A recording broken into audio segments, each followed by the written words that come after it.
lagi dengan saya Indri Putri, guru sejarah di SMA Dua Bangsa. Pada kesempatan kali ini kita akan membahas materi kelas 11. Nah, pada pertemuan sebelumnya kita sudah belajar tentang latar belakang kolonialisme dan imperialisme. Pada hari ini kita akan membahas materi selanjutnya, yaitu tentang proses masuknya bangsa Eropa ke Indonesia. Untuk lebih jelasnya, silakan simak video berikut ini. Kolonialisme dan imperialisme ke Indonesia berawal dengan dilakukannya penjelajahan samudra oleh bangsa barat. Melalui penjelajahan samudra, akhirnya bangsa barat seperti Portugis, Spanyol, dan Belanda sampai ke Indonesia. Masuknya kolonialisme dan imperialisme ke Indonesia diawali oleh Portugis di bawah pimpinan Alfonso de Albuquerque yang berhasil menaklukkan Malaka pada tahun 1511. Sebelum Portugis berhasil sampai ke Malaka, Portugis terlebih dahulu melakukan penjelajahan di bawah pimpinan Bartolomeus Dias yang sampai di selatan Afrika, yaitu Tanjung Harapan, dan di bawah pimpinan Vasco da Gama yang sampai di Calicut, India. Barulah setelah mereka, Alfonso berhasil sampai di Malaka. Penaklukan Malaka oleh Portugis tidak lain karena pada saat itu Malaka sudah menjadi salah satu rute penting perdagangan rempah-rempah yang membuat Portugis ingin menguasainya.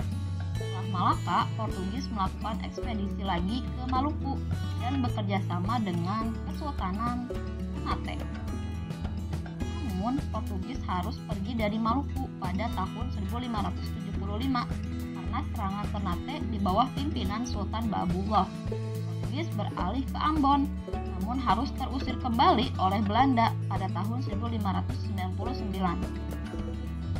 Setelah Portugis, Spanyol kemudian menyusul untuk menemukan kepulauan rempah-rempah. Sebelum sampai di Indonesia, Spanyol terlebih dahulu melakukan penjelajahan samudra di bawah pimpinan Christopher Columbus yang berlabuh di Kepulauan Bahama, Amerika pada tahun 1492.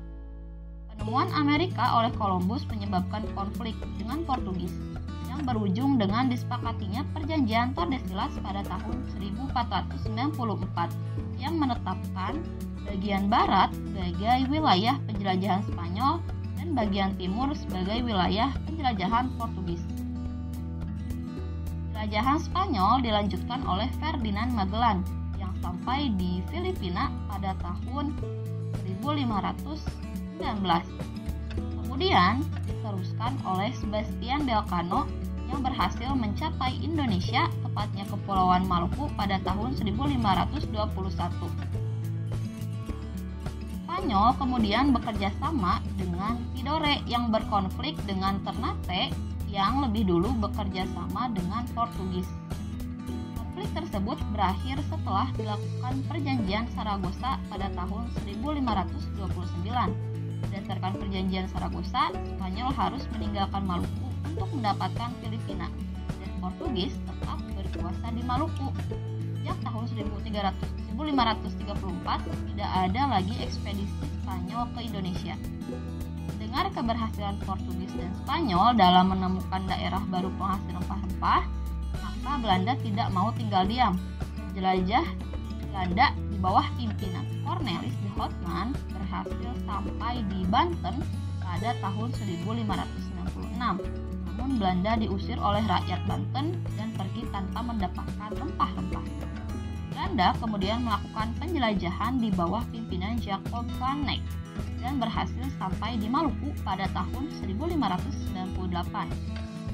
Karena Belanda harus mendapatkan rempah-rempah, namun Belanda harus bersaing dengan bangsa barat lain maupun dengan bangsanya sendiri untuk menguasai perdagangan, hingga Belanda membuat persekutuan dagang yang dikenal dengan VOC. Nah, itu dia pembahasannya. Ibu harap kalian semua dapat mengerti dan sampai jumpa di pertemuan berikutnya.